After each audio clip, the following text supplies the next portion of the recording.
Halo teman-teman semua, perkenalkan nama aku Kayla Karomia dengan NIM 14016224041.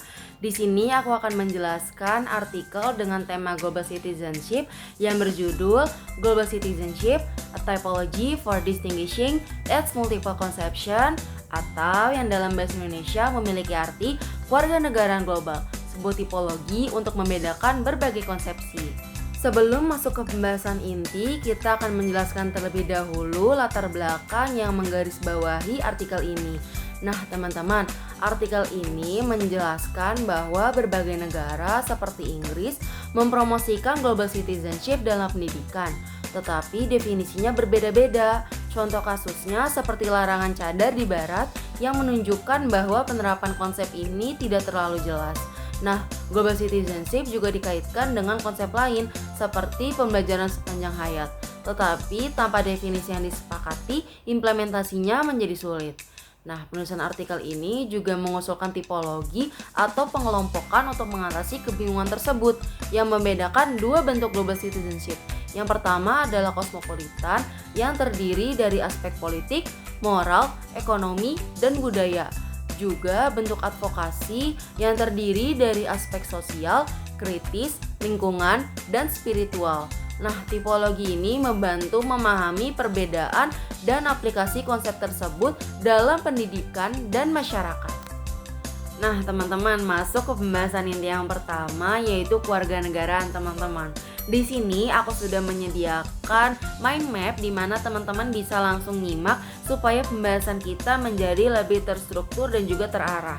Nah, teman-teman, kewarganegaraan di dalam artikel ini dijelaskan dari berbagai pandangan teman-teman. Yang pertama dari Marshall pada tahun 1950 yang melihatnya sebagai hak, sementara Kogan memandangnya sebagai atribut. Nah, kewarganegaraan global ini dianggap unik karena memicu pandangan yang beragam bagi sebagian orang. Hal ini berarti komitmennya itu universal terhadap nilai-nilai moral, namun kritikus kayak misalnya Parek itu menolak gagasan ini dan menganggapnya tidak relevan tanpa otoritas formal global. Parek ini lebih mendukung konsep warganegara yang berorientasi global dalam konteks kewarganegaraan nasional. Di dalam artikel ini juga dijelaskan 3 pendekatan dalam memahami kewarganegaraan global. Yang pertama adalah pendekatan dikotomis. Nah, pendekatan ini melibatkan penggunaan perbedaan biner atau polarisasi dalam memahami kewarganegaraan global. Misalnya, beberapa model membagi kewarganegaraan global menjadi bentuk yang positif dan negatif.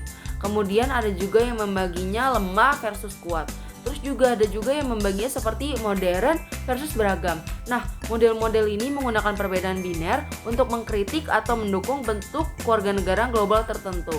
Nah, pendekatan yang kedua ada pendekatan atribut. Nah, pendekatan ini berfokus pada karakteristik yang diinginkan dari seorang warga negara global. Namun, kritik terhadap pendekatan ini menyatakan bahwa ia terlalu individualistik dan terputus dari praktik sosial kewarganegaraan yang nyata. Kemudian yang ketiga adalah pendekatan isme. Nah, pendekatan ini berfokus pada landasan ideologis dari berbagai bentuk warganegaraan global. Dalam pendekatan ini, teori-teori kosmopolitanisme, neoliberalisme, multikulturalisme, dan juga lingkungan hidup dianalisis untuk menjelaskan motivasi dan tujuan dari setiap konsep kewarganegaraan global. Nah, pendekatan ini memungkinkan eksplorasi lebih mendalam terhadap motif utama di balik konsep kewarganegaraan global dan memberikan pemahaman yang lebih kaya tentang bagaimana konsep ini beroperasi dalam konteks politik, ekonomi, dan juga sosial. Baik, yang selanjutnya kita akan membahas pembahasan inti yang kedua, yaitu adalah kosmopolitan. Nah, kosmopolitan ini adalah kategori yang dianggap sebagai arus utama. Tadi sudah kita jelaskan di atas bahwa kosmopolitan ini dibagi menjadi 4 konsep utama. Nah, yang pertama ini adalah konsep kewarganegaraan global politik. Nah, kewarganegaraan global politik ini berfokus pada hubungan individu dengan negara lain dan tata kelola internasional. Konsep ini seringkali melibatkan gagasan tentang demokrasi kosmopolitan, yaitu demokrasi lembaga internasional seperti Perserikatan Bangsa-Bangsa atau PBB untuk mencapai kerjasama global. Yang kedua adalah konsep kewarganegaraan global moral.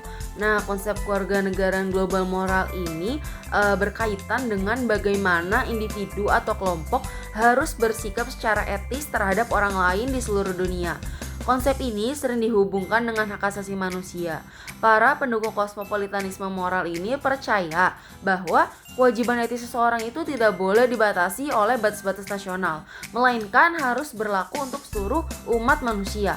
Kemudian konsep yang ketiga adalah konsep kewarganegaraan global ekonomi. Nah, konsep ekonomi dalam kewarganegaraan global ini berfokus pada hubungan ekonomi global, termasuk perdagangan internasional, pembangunan, dan distribusi sumber daya. Seringkali konsep ini dikaitkan dengan neoliberalisme dan juga kapitalisme global yang menekankan kompetensi pasar bebas. Namun konsep ini juga menghadapi kritik dari mereka yang percaya bahwa pendekatan ekonomi global itu cenderung mengabaikan keadilan sosial dan moral. Yang keempat adalah konsep kewarganegaraan global budaya. Nah, kewarganegaraan global dalam konteks budaya ini berfokus pada bagaimana individu atau kelompok berhubungan dengan budaya lain di seluruh dunia. Ini melibatkan pemahaman lintas budaya, pengakuan terhadap kesetaraan budaya, dan juga apresiasi terhadap keragaman. Ada elemen dalam konsep ini yang berhubungan dengan globalisasi seni, bahasa, media, dan juga teknologi. Nah, untuk pembahasan yang selanjutnya adalah advokasi. Pada pembahasan ketiga kali ini kita akan membahas terkait kategori advokasi yang lebih kritis dan juga cenderung memperjuangkan pandangan alternatif. Terdapat 4 konsep dalam kategori advokasi ini. Yang pertama adalah kewarganegaraan global sosial. Konsep sosial ini berfokus pada advokasi untuk masyarakat global yang lebih adil dan juga inklusif. Hal ini seringkali terkait dengan aktivisme transnasional dan juga gerakan masyarakat sipil global yang bertujuan untuk mengatasi ketidaksetaraan sosial, rasisme, diskriminasi gender, dan isu-isu keadilan sosial lainnya. Konsep ini juga menekankan pentingnya komunikasi lintas budaya dan juga solidaritas antar negara. Yang kedua adalah konsep kewarganegaraan global kritis, di mana pendekatan kritis ini bertujuan untuk mendekonstruksi sistem global yang dianggap menindas seperti imperialisme barat dan neoliberalisme. Konsep ini dipengaruhi oleh teori pasca kolonial dan pasca struktural serta menekankan pentingnya perjuangan melawan ketidakadilan global. Konsep yang ketiga adalah kewarganegaraan global lingkungan, di mana kewarganegaraan global lingkungan hidup ini berfokus pada advokasi untuk pelestarian lingkungan dan pembangunan berkelanjutan. Konsep ini menekankan pentingnya mengurangi dampak negatif aktivitas manusia terhadap planet ini dan juga mempromosikan tanggung jawab ekologis. Yang keempat adalah konsep kewarganegaraan global spiritual, di mana kewarganegaraan global dalam konteks spiritual ini melangkah lebih jauh dari konsep moral dengan menekankan pada nilai-nilai spiritual dan hubungan manusia dengan dunia. Hal ini mencakup konsep cinta, kepedulian, dan empati yang lebih mendalam serta komitmen terhadap kesejahteraan universal. Oke teman-teman, nggak kerasa kita sudah memasuki pembahasan yang keempat. Pada pembahasan yang keempat kali ini kita akan membahas mengenai tipologi dalam evaluasi kurikulum. Nah teman-teman, tipologi seperti yang sudah aku jelaskan di awal yaitu adalah pengelompokan teman-teman. Dan kurikulum di sini yang dijelaskan dalam artikel ini adalah kurikulum DFIS atau kurikulum yang digunakan dalam negara Inggris ya teman-teman.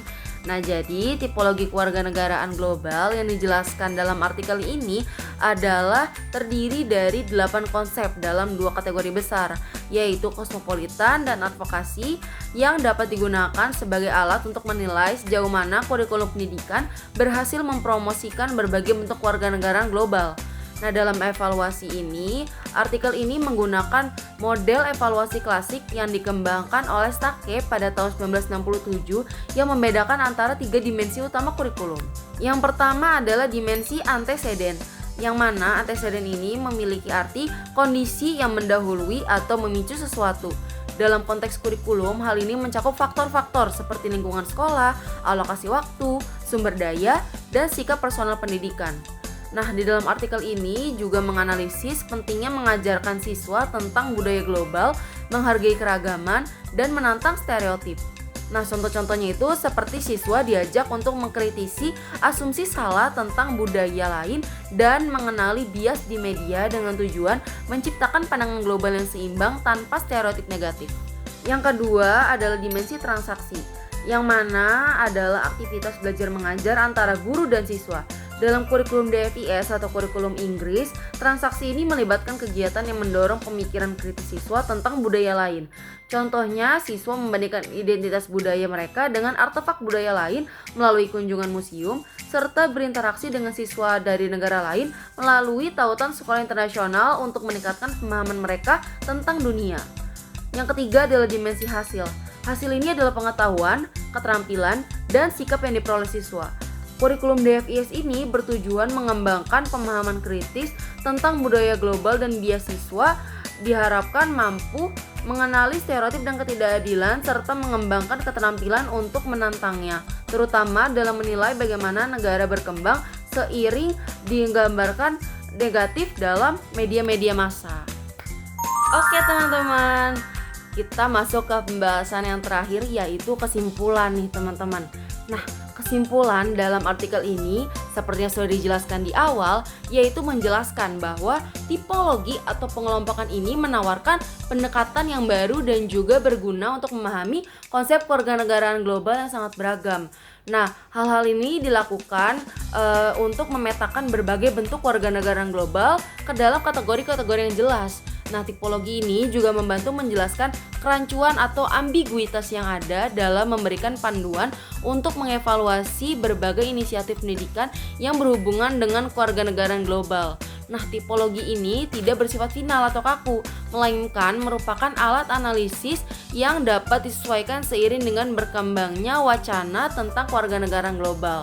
Nah, tipologi ini juga membuka peluang untuk diskusi lebih lanjut dan eksplorasi terhadap bagaimana kewarganegaraan global ini dipahami dan dipraktikkan dalam berbagai konteks, baik secara lokal maupun global.